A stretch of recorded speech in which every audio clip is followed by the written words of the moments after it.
ராதாகிருஷ்ணா வணக்கம். நான் உங்கள் பேசுகிறேன். சிவபெருமானின் 64 திருவிளையாடல்களை தினம் ஒரு திருவிளையாடலாக பார்க்குறோம்.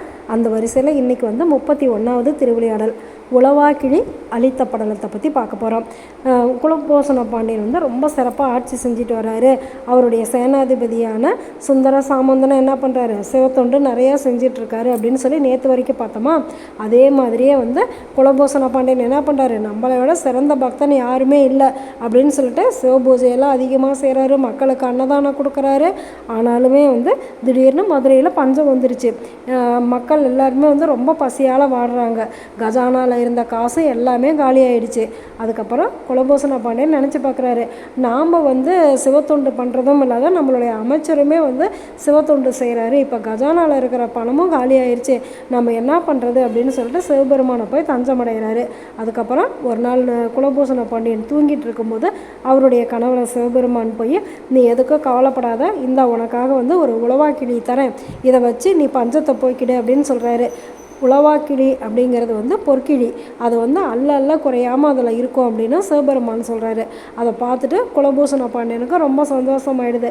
அப்புறம் அந்த செல்வத்தை வச்சு அந்த நாட்டோட மக்களோட பசியெல்லாம் போக்குறாரு. அதுக்கப்புறம் நிறைய சிவத்தொண்டு அன்னதானம் அப்படின்னு செய்கிறாரு.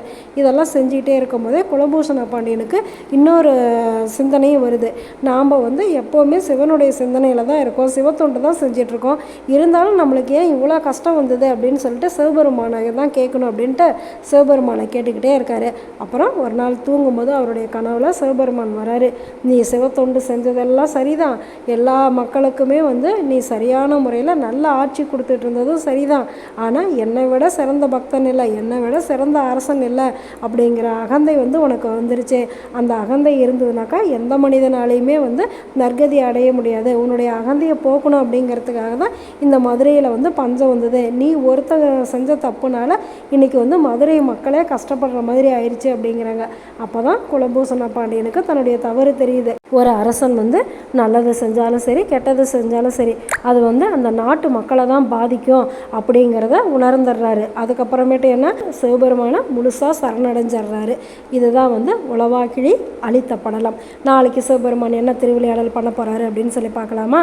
நல்லது நினைப்போம், நல்லதே நடக்கும், ஆனந்தமாக இருப்போம். Okay, bye. ராதே கிருஷ்ணா.